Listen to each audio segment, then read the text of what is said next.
नमस्कार, मैं रवीश कुमार। नेपाल पर हमारा यह दूसरा वीडियो है। 70 साल की उम्र में राजनीति से रिटायर होने का मुद्दा नेपाल में भी चल रहा था और यह भी जन आक्रोश और विद्रोह के पीछे के कई कारणों में एक बड़ा कारण रहा। इसका संबंध नेपाल की जनता की उस बेचैनी से भी है जो इस बात से ऊब चुकी थी कि नेपाल में 3 ही लोग बारी बारी से प्रधानमंत्री बने जा रहे हैं। सत्ता की कुर्सी उन्हीं के बीच घूमती जा रही है। संयोग से ऐसी ही चर्चा कुछ दिन पहले भारत में भी चली कि प्रधानमंत्री नरेंद्र मोदी जब 17 सितंबर को 75 साल के हो जाएंगे, क्या मार्गदर्शक मंडल में जाएंगे। खैर, अब आरएसएस प्रमुख मोहन भागवत ने इन अटकलों को समाप्त कर दिया है। उन्होंने कहा है कि वे 75 साल की उम्र में रिटायर नहीं होंगे, ना ही किसी और को रिटायर होने के लिए कहेंगे। वे 80 साल के भी हो जाते हैं और संघ उन्हें शाखा चलाने के लिए कहता है तो वे जरूर ऐसा करते रहेंगे। हम और आप इस बात से अनजान ही रहे कि भारत के पड़ोस नेपाल में भी उम्र को लेकर कुछ ऐसी बहस चल रही थी। खुद को 70 साल के बाद भी सत्ता में बनाए रखने के लिए केपी शर्मा ओली एक तरफ अपनी पार्टी के भीतर लोकतंत्र का गला घोट रहे थे और दूसरी तरफ सोशल मीडिया पर बैन लगाकर लोकतंत्र को कुचल रहे थे। यह दोनों ही घटनाएं 6 से 8 सितंबर के बीच होती हैं, जिसके नतीजे में 9 सितंबर को नेपाल अराजक और अनियंत्रित हो जाता है। केपी शर्मा ओली पार्टी को कंट्रोल करने की राजनीति दुनिया के किस किताब और नेता को देखकर सीख रहे थे, इसका पता लगाया जाना चाहिए। लेकिन जब प्रधानमंत्री बने तभी यह सवाल उठा कि वे 70 साल से ज्यादा के हैं, उन्हें नहीं बनना चाहिए। केपी शर्मा ओली भी 4 बार प्रधानमंत्री रह चुके हैं। यही नहीं, उन्होंने नेपाली कांग्रेस के साथ मिलकर सरकार बनाई और गठबंधन की शर्तों के अनुसार अगले 10 महीने के बाद नेपाली कांग्रेस के अध्यक्ष शेर बहादुर देउबा प्रधानमंत्री बनने वाले थे। उनकी उम्र 80 साल की हो चुकी है। देउबा भी 5 बार प्रधानमंत्री रह चुके हैं। कम्युनिस्ट पार्टी माओइस्ट सेंटर के पुष्प कमल दहल प्रचंडा भी 3 बार नेपाल के प्रधानमंत्री रह चुके हैं। तो एक म्यूजिकल चेयर सा चल रहा था। नेपाल के प्रधानमंत्री का पद इन्हीं 3 लोगों के बीच बारी बारी से घूम रहा था।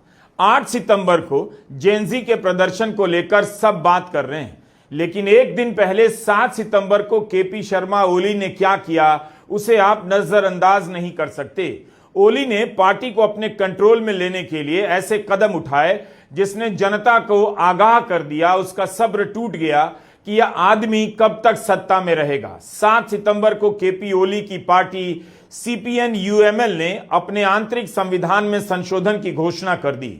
खुद को कुर्सी पर बिठाए रखने के लिए संविधान ही बदल दिया गया। इससे पहले सीपीएन यूएमएल ने अपनी पहली आम सभा में तय किया था कि 70 साल पार करते ही कोई भी व्यक्ति पार्टी के किसी भी पद पर नहीं रहेगा। ओली ने नियम बदल दिया। इसी नियम पर रोक लगाकर प्रधानमंत्री बने थे, क्योंकि तब उनकी उम्र 70 से ज्यादा हो चुकी थी। पार्टी की केंद्रीय समिति उनके नियंत्रण में थी और केंद्रीय समिति ने ओली को इस नियम से छूट दे दी। 7 सितंबर के सम्मेलन में इस नियम को ही बदल दिया गया। इसके बाद केपी शर्मा ओली पार्टी का तीसरी बार अध्यक्ष बन सकते हैं और प्रधानमंत्री का टर्म भी पूरा कर सकते थे। यही नहीं, पार्टी पर नियंत्रण बना रहे ओली ने कार्यकारिणी के सदस्यों की संख्या घटा दी। पार्टी की सदस्यता के लिए नई कैटेगरी बनाई, ट्रेनिंग अनिवार्य कर दी गई। पार्टी ने अपना चुनाव चिन्ह भी बदल दिया। हंसिए और हथौड़े का रंग सफेद की जगह सुनहरा कर दिया गया। इस समारोह में केपी शर्मा ओली ने कहा, उनकी पार्टी पवन सुत हनुमान की तरह है, सभी को उनकी पार्टी को मान्यता देनी चाहिए। तो एक तरह से ओली जनता की भावना का मजाक उड़ाते रहे। इसलिए सोशल मीडिया पर बैन के खिलाफ जो प्रदर्शन हुआ, विद्रोह हुआ, उसके पीछे 70 साल की उम्र वाला भी एक बड़ा कारण है। हिमाल प्रेस नाम के एक ऑनलाइन न्यूज पोर्टल पर हमें एक लेख मिला। इसमें बताया गया है कि केपी शर्मा ओली ने अपने लिए तो उम्र की पाबंदी हटा दी, मगर उनकी अपनी पार्टी वर्षों से युवा नेताओं के लिए 2 अलग अलग स्तर पर उम्र का प्रावधान कर दिया। पार्टी के छात्र संघ में कोई भी 32 साल के बाद नहीं रह सकता था और युवा संघ में 40 साल के बाद किसी पद पर नहीं रह सकता। इस बदलाव से इन संगठनों के दर्जनों नेता अयोग्य हो गए। ओली का कंट्रोल इतना ज्यादा हो गया कि पार्टी में इसका विरोध नहीं हो सका, मगर असंतोष फैल गया। ओली अपने आप को उन नेताओं की तरह समझने लगे जो पार्टी से लेकर देश की तमाम संस्थाओं पर कंट्रोल के जरिए आज दुनिया के कई देशों में राज कर रहे हैं। जनता को संदेह करना ही था कि यह व्यक्ति भ्रष्टाचार जैसे मुद्दों को लेकर गंभीर नहीं हो सकता, बस देश और पार्टी पर अपना कंट्रोल चाहता है। नेपाल की पूर्व राष्ट्रपति विद्या देवी भंडारी भी राजनीति में आना चाहती थी। इसे लेकर बहस चल रही है क्योंकि राष्ट्रपति बनने के बाद पार्टी की सदस्यता छोड़नी पड़ती है। ओली ने यह भी नियम बना दिया कि राष्ट्रपति रहा कोई भी व्यक्ति पार्टी की सदस्यता नहीं ले सकता। पार्टी के भीतर बहस चल रही है कि नेपाल के संविधान में ऐसा कहीं नहीं लिखा है कि राष्ट्रपति रहा व्यक्ति राजनीति में नहीं आ सकता, उसका भी अधिकार है। लेकिन इस संशोधन ने विद्या देवी भंडारी का रास्ता बंद कर दिया। लोगों का सब्र टूटना था कि 73 साल के हो चुके ओली अगले 10 महीने तक प्रधानमंत्री रहेंगे और उनके बाद 80 साल के हो चुके शेर बहादुर देउबा प्रधानमंत्री बनेंगे। तो यह समझना बहुत जरूरी है कि नेपाल में जो भी हुआ उसके पहले और उसी समय वहां क्या चल रहा था। नेपाल से बाहर की शक्तियों की भूमिका हो सकती है, इस पर भी चर्चा चल रही है, लेकिन नेपाल के भीतर जो कारण रहे हैं उससे अनजान नहीं रहा जा सकता। राजनेताओं का सत्ता पर इतना नियंत्रण हो गया कि जनता के बीच संस्थाओं और मीडिया के प्रति भरोसा टूटने लगा। सेंट्रल बिजनेस पार्क की इमारत में आग लगा दी गई।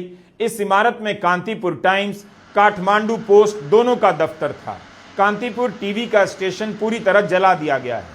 कांतिपुर टाइम्स और काठमांडू पोस्ट दोनों ने अपने संपादकीय में 8 सितंबर की गोलीबारी के बाद केपी शर्मा ओली से इस्तीफे की मांग की थी, साफ साफ शब्दों में। 2006 में लोकतंत्र को लेकर नेपाल में जो आंदोलन चला उसमें कांतिपुर टाइम्स की अग्रणी भूमिका थी, लेकिन जेल से बाहर आए पूर्व गृह मंत्री और पत्रकार रवि लामिछाने कांतिपुर को टारगेट करते रहते हैं। रवि लामिछाने प्रचंड सरकार में मंत्री थे और सहकारी घोटाले में जेल गए। इस बिल्डिंग में बैंक और वकीलों के दफ्तर तक जला दिए गए हैं। किसी भी तर्क से मीडिया हाउस पर या किसी दफ्तर को इस तरह जला देना सही नहीं ठहराया जा सकता है। 1991 में जब नेपाल में डेमोक्रेसी शुरू हुआ 90 में 91 के कॉन्स्टिट्यूशन ने फ्रीडम ऑफ प्रेस को गारंटी किया एज फंडामेंटल राइट। उसके बाद प्राइवेट सेक्टर्स आए मीडिया मतलब इन्वेस्टमेंट में, वो काफी अच्छा कर रहे थे। जो यंग ब्राइट जिनके पास और अल्टरनेटिव थे वो भी मीडिया में आ गए उसके बाद। हालांकि फाइनेंशियल सिक्योरिटी उस तरफ का नहीं था। लेकिन 2006 में जब किंग ने पावर टेक ओवर किया, अपने हाथ में लिया, उस मूवमेंट में मीडिया और सिविल सोसाइटी पॉलिटिकल पार्टीज के साथ साथ बिग वे में आए। लेकिन उसके बाद क्या हुआ कि जब रेजिम चेंज हुआ, किंग ने पावर हैंड ओवर किया और नेपाल रिपब्लिक भी बन गया। कि उसके बाद मीडिया ने काफी सरेंडर किया इस हिसाब से कि ये रेजिम तो हमारे कारण आया है, इसलिए इसको प्रोटेक्ट करना हमारा काम है। इसलिए ह्यूमन राइट का वायलेशन और करप्शन के जो इश्यूज थे उसमें मीडिया और सिविल सोसाइटी ने अपने रोल को एब्डिकेट किया। तो मीडिया पॉलिटिकल पार्टीज की तरह ही बहुत ही अनपॉपुलर हो रहे थे। एक दूसरा ये जरूर है कि नेपाल में कुछ बिग मीडिया उसमें उनका 10 डिफरेंट धंधा है, उनको प्रमोट करने के लिए वो मीडिया की जो हैसियत है उसको यूज करते हैं। ये नोन फैक्ट्स है और वो पॉलिटिकली बायस्ड है। मैंने बोला ये मीडिया के फेलियर के कारण लोग उनको मीडिया की तरह देख नहीं रहे थे। लेकिन जो मूवमेंट में आप कांतिपुर पर अटैक हुआ वो इन्वेस्टिगेशन करना बहुत जरूरी है, क्योंकि ये स्पष्ट हुआ है कि वहां मैसिव इन्फिल्ट्रेशन हुआ है। ये वायलेंस जिस तरह का मारपीट किया, सेलेक्टेड टारगेट किया, वो शायद जो सोसाइटी और मुल्क को चेंज करने के लिए एक यंग जनरेशन बिलो 30 के लोग आए थे, वो इस तरह के क्रिमिनल एक्टिविटीज के साथ अपने को शायद आगे बढ़ाना नहीं चाहते हैं, क्योंकि आगे वाले दिन उनके लिए चैलेंजिंग है। उनको प्रूव करना है कि वो मौजूदा पॉलिटिकल पार्टीज और सिस्टम जिनको उन्होंने डिमोलिश किया उससे फर्क है। इसलिए ये जो एक्टिविटीज हुए ये चिंतन से बाहर की चीज है। इसलिए मुझे लगता है कि वो खुद ही डिमांड करेंगे कि इसमें इन्वेस्टिगेशन हो और कल्प्रिट्स को कानून के दायरे में लाया जाए। नेपाल में विद्रोह क्यों हुआ? भारत में बाहरी कारणों पर ज्यादा जोर है। किस देश का हाथ होगा? अगर भारत में इसकी ज्यादा चर्चा है तो फिर नाम के साथ, ठोस प्रमाण के साथ रखा जाना चाहिए कि किस देश का काम हो सकता है। दक्षेश सार्क नाम का एक संगठन हुआ करता था, उसका क्या हुआ? जिसका काम था एक दूसरे का हाथ थाम कर चलना, आज भारत में बांग्लादेश को लेकर लगातार घुसपैठ का मुद्दा बनाया जाता है। बांग्लादेश की तबाही से भी भारत अनजान रह गया। नेपाल के संकट पर एक हिस्से में खुशी जाहिर की जा रही है। नेपाल की शांति और व्यवस्था भारत के लिए भी बहुत जरूरी है। नेपाल के भीतर के कारणों को आप नजरअंदाज नहीं कर सकते। मार्च के महीने में जब नेपाल में आंदोलन हुआ तब कहा गया राजशाही लाने की कोशिश हो रही है, जबकि हिमाल पत्रिका ने इस प्रदर्शन में आए लोगों से बात की तो पता चला अधिकतर लोग तीनों दलों के भ्रष्टाचार से परेशान थे। दावे के साथ तो नहीं कहा जा सकता, लेकिन लगता है अपनी पार्टी में कंट्रोल बढ़ाते जाने की सनक के चलते भी केपी शर्मा ओली के खिलाफ उनकी पार्टी के कार्यकर्ताओं और समर्थकों की गुप्त सहानुभूति जेंजी आंदोलन से होने लगी। इस समय पूरे नेपाल में सेना ने कर्फ्यू लगा दिया है। वहां के मीडिया में रिपोर्ट हो रहा है कि जेंजी की ओर से कुछ प्रतिनिधियों ने सेना के अध्यक्ष से मुलाकात की है। सेनाध्यक्ष ने प्रतिनिधियों से कहा है वे प्रदर्शनकारियों और राष्ट्रपति रामचंद्र पौडेल के बीच बातचीत कायम करने का प्रयास करेंगे। इस बैठक में संसद भंग होने के बाद आगे की रणनीति और नई सरकार बनाने को लेकर बात हुई है। यह 10 सितंबर के नेपाल की सड़क है। इस वक्त इन सड़कों पर शांति नजर आ रही है।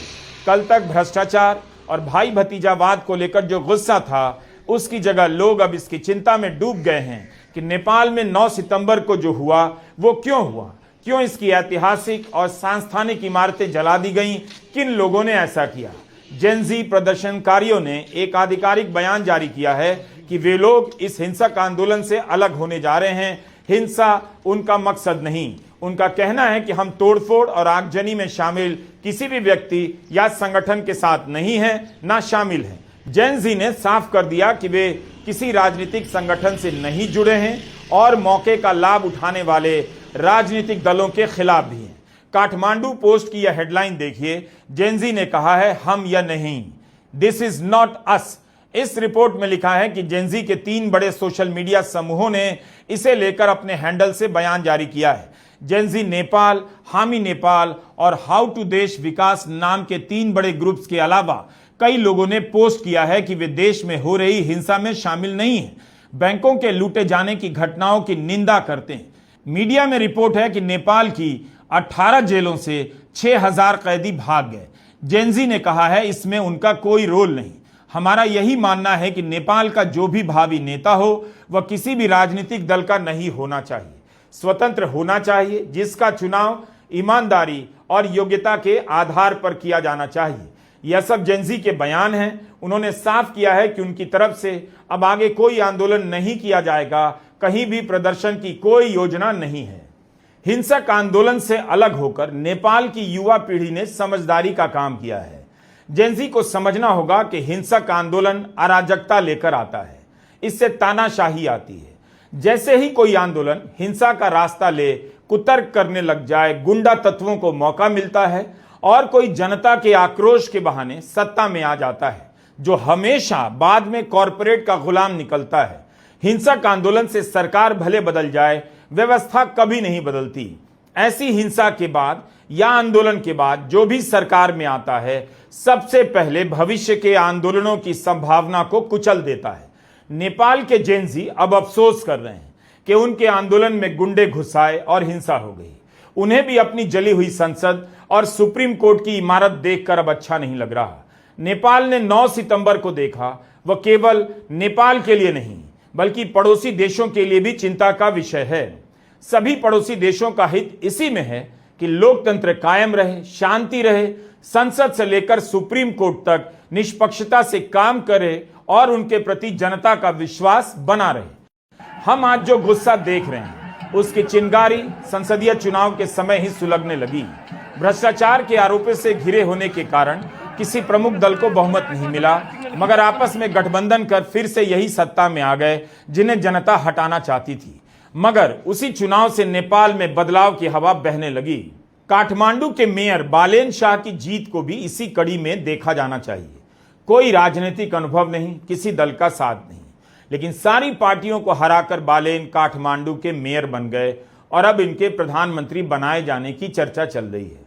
दुर्गा पसाई नाम का एक नेता सैन्य दस्ता लेकर चला आया, राजतंत्र की वकालत करने लगा, मगर उसे समर्थन नहीं मिला। नेपाल में राजनीतिक दलों के प्रति भरोसा इतना कम हो गया था कि उसकी जगह लेने के लिए तरह तरह के संगठन सपना देखने लगे, बेचने लगे। जनता भी क्या करती, उसे विकल्प चाहिए था, मगर उसने धीरज खो दिया और हिंसक तत्वों के हाथ नेपाल को सौंप दिया। नेताओं को खोज खोज कर मारा गया, उनके घरों पर हमले हुए। दूसरी तरफ ओली सरकार भी ऐसे ऐसे कदम उठा रही थी जिससे पब्लिक को लगा वह खुद को भ्रष्टाचार के आरोपों से हमेशा के लिए सुरक्षित कर लेना चाहती है। इंडियन एक्सप्रेस में युवराज घिमिरे ने कुछ और जरूरी कारण बताए हैं जिससे भ्रष्टाचार के मामलों में जनता के गुस्से के बारे में और पता चलता है। 2006 में नेपाल में एक कानून बना कि अगर किसी नीति को कैबिनेट ने मंजूरी दी है तो उससे संबंधित नेता के खिलाफ या मंत्री के खिलाफ भ्रष्टाचार के मामलों की जांच नहीं होगी। भारत में भी मोदी सरकार ने दिसंबर 2023 में कानून बदल दिया कि चुनाव आयुक्तों के खिलाफ एफआईआर नहीं होगी। पूर्व प्रधानमंत्री केपी शर्मा ओली के खिलाफ सुप्रीम कोर्ट की अवमानना का एक केस चल रहा है। उन्होंने चाय बागान के प्लॉट को कमर्शियल प्लॉट में बदल दिया जो गैर कानूनी थी। 3 पूर्व प्रधानमंत्रियों माधव नेपाल, बाबूराम भट्टाराय और खिलराज रेग्मी पर आरोप है उन्होंने सरकारी जमीन को निजी इस्तेमाल के लिए दे दी। शेर बहादुर देउबा पर विमानों की डील में अवैध कमीशन लेने का आरोप है। उनकी पत्नी आरजू राणा देउबा पर आरोप लगे हैं कि उन्होंने घूस लेकर नेपाल के नागरिकों को भूटान की नागरिकता दी है ताकि वे शरणार्थी बनकर अमेरिका जा सकें। 3 बार प्रधानमंत्री रह चुके प्रचंडा पर आरोप है उन्होंने माओवादियों के साथ शांति समझौते के लिए दी गई राशि का गबन किया है। इसमें 2-3 सिस्टमिक चेंज या इम्यूनिटी गवर्नमेंट ने या मेजर पॉलिटिकल पार्टीज जिसमें Maoist party, Nepali Congress, UML और मध्य सेंट्रिक पार्टीज जो लास्ट 19 ईयर से सत्ता में है। लीडरशिप यही 3 पार्टी कर रहे थे। इन लोगों ने 2-3 चीज किया है करप्शन से बचने के लिए। एक, कोई भी पॉलिसी डिसीजन में इन्वेस्टिगेशन नहीं हो सकता है, ऐसा इन लोगों ने एक रूल बनाया है। अब पॉलिसी डिसीजन उसको इन्होंने डिफाइन किया कि एनी डिसीजन मतलब कैबिनेट कोई भी डिसीजन लेता है उसको पॉलिसी डिसीजन माना जाएगा। मतलब मान लीजिए एक मिनिस्टर कोई कॉन्ट्रैक्ट दे सकता है ऑटोनोमसली अपने ही, लेकिन वो कैबिनेट में ले जाकर पास कराएगा तो चूंकि वो किसी तरह का इन्वेस्टिगेशन नहीं हो। एक दूसरा, नेपाल में कॉन्स्टिट्यूशनल एंटी ग्राफ्ट बॉडी है, उसको नेपाली में अख्तियार दुरुपयोग अनुसंधान आयोग बोलते हैं, लेकिन उसमें पॉलिटिकल आदमी ओली ने अपना सबसे लॉयल पॉलिटिकल ब्यूरोक्रेट को बनाया रिटायरमेंट के बाद। और वो कोई भी केस, सभी प्राइम मिनिस्टर, सभी कम से कम 6 या 7 जो फॉर्मर प्राइम मिनिस्टर थे उनके खिलाफ कोई न कोई मेगा करप्शन के केस है। शेर बहादुर देउबा के अगेंस्ट में बोइंग प्लेन खरीद में कमीशन का आरोप है। ओली के अगेंस्ट में वो टी स्टेट की जमीन को प्राइवेट और कमर्शियल पर्पस के लिए यूज करने के मतलब उसमें आरोप है। और प्रचंड का है कि माओइस्ट जो गुरिल्लास है कैंटोनमेंट, उनको पैसा मिला सरकार से, लेकिन वो उनको जो छापामार थे उनको नहीं मिला पीस प्रोसेस के टाइम में, उनके खाते में चला गया, ये आरोप है। बाबूराम भट्टराई का भी लैंड स्कैम केस है। इस तरह के सारे केसेस को इन लोगों ने इन्वेस्टिगेट किया ही नहीं। और वो अख्तियार जो इसमें वो हमेशा ब्यूरोक्रेट्स को और छोटे मोटे पॉलिटिशियन को तो उन्होंने इन्वेस्टिगेट किया, लेकिन prime minister former prime ministers किसी को भी इन्वेस्टिगेट नहीं किया। तो नेपाल के भीतर असंतोष के अनेक कारण नजर आते हैं। कहना मुश्किल है कौन सा बड़ा कारण है। यह नजर तो आता है कि राजनीतिक दलों से लेकर नेपाल की संवैधानिक संस्थाओं के प्रति लोगों का भरोसा कम होता जा रहा था। संस्थाओं के पदों पर ऐसे लोग बिठाए गए जिनसे न्याय की उम्मीद नहीं की जा रही थी। वे नेता का काम ज्यादा कर रहे थे। इन सब बातों को लेकर सोशल मीडिया में काफी लिखा जा रहा था। देउबा, ओली और प्रचंडा का दौर खत्म करने की मांग चल रही थी, लेकिन नेपाल की इन पार्टियों के भीतर से बदलाव की पहल नहीं हुई। उन्हें लगा होगा पार्टी का मामला आंतरिक मामला है, लेकिन जनता नए नेता को देखना चाहती थी। पुराने नेता अपने आप को और जमाए रखना चाहते थे। तभी ओली सरकार ने सोशल मीडिया के सभी साइट्स पर बैन लगा दिया, मगर केवल गुस्सा इसी से नहीं भड़का कि बैन लग गया। सोशल मीडिया बैन करने से यह भी हुआ कि बहुत से लोग बेरोजगार हो गए। सोशल मीडिया के जरिए अपना बिजनेस चलाते थे, उनका काम बंद हो गया। तो केवल अभिव्यक्ति की आजादी पर ही हमला नहीं हुआ, ओली सरकार ने बैन के जरिए उनके रोजगार पर भी हमला कर दिया। इस बीच 6 सितंबर को एक घटना होती है। वित्त मंत्री की कार ने 11 साल की एक लड़की को टक्कर मारी। ड्राइवर गिरफ्तार हुआ, मगर अगले ही दिन छूट गया। वित्त मंत्री भी ओली के पार्टी के थे। केपी ओली ने इसे मामूली घटना बताकर जेनजी को और नाराज कर दिया। 8 सितंबर के आंदोलन से पहले ओली ने अपने इंटरव्यू में जेनजी के प्रति कटाक्ष किया था। उनके भीतर सत्ता का अहंकार बोलने लगा था, जिसे लोग पसंद नहीं कर रहे थे। अब आते हैं आर्थिक कारणों पर। विश्व बैंक ने नेपाल पर अपनी ताजा रिपोर्ट में लिखा है, जीडीपी तो बढ़ी है, मगर यह सही तस्वीर नहीं। नेपाल में नौकरियां कम हैं, आर्थिक असमानता बढ़ती जा रही है। पर्यावरण की त्रासदियों का लोगों पर बहुत ज्यादा असर पड़ रहा है और बड़ी संख्या में नौजवान देश के बाहर रोजगार तलाशने के लिए मजबूर हो रहे हैं। भारत में भी बीजेपी के मार्गदर्शक मंडल के सदस्य मुरली मनोहर जोशी ने आरएसएस के सामने प्रस्तुति दी है कि जीडीपी पर जोर देने की राजनीति सही नहीं। भारत में आर्थिक असमानता बढ़ती जा रही है।